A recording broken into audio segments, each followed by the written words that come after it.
Good morning mga kapamilya. So ngayong araw po ay pupunta po kami sa Pantabangan, Nueva Ecija. Which is doon po namin makikita yung Dino Park na mai-enjoy po talaga ng mga bata. So ayan, kita ho namin yung malaking electric pambang tawag dyan, no? So sasakay ho kami sa Dino Truck. Dahil pupunta na po kami doon sa may Dino Park. So, hindi ho namin alam kung ano maabutan namin doon. Kung kami ba'y matutuwa o matatakot po. So, yan. Video-video kami dyan ni ate.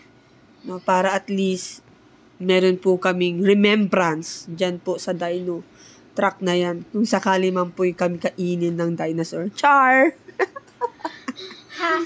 So, yan. Nandito na ho kami sa Dinosaur Park.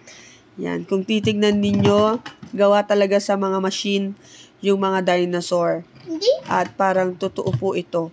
Tao yan, Yan. mami. Yan po. Yan. So, lakad-lakad na takot si Ate Kendra. So, tatakbo siya dyan. Ayan. Sobrang takot po ni MJ dyan dahil hinahabol siya dyan. So, parang totoong-totoo talaga yan, pero tao lang po yan yung andyan. So, kita ko naman po sa mga bata na nag-i-enjoy po talaga sila dyan. So, kahit ano naman ay gagawin para sa mga bata. Dahil tumatanda po ang tao, so kailangan po i-enjoy para at least pagdating ng panahon, kapag kami matanda na ay i-view lang po namin ang mga napuntahan ho namin kung saang-saang lugar. So, yan, pinapasok ni tatay yung kanyang kamay.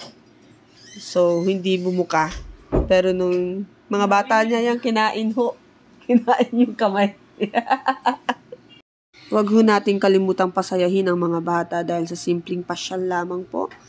Tapos, simpleng alaga lang mo po sa kanila ay mararamdaman nila at mai-enjoy po nila yung kanilang pagkabata. So, ayan, si Dinosaur.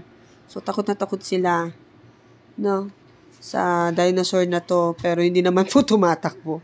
So, yan ay na-stuck lamang po dyan at dyan sa may truck na yan. So, yan, sila kuya, sila ate, yan sila, yan, si Ate Kendra, enjoy na enjoy. Yan, si kuya.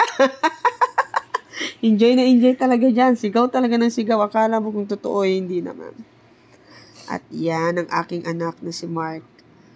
Na patuloy lang na sumasakay dyan sa machine dinosaur na yan.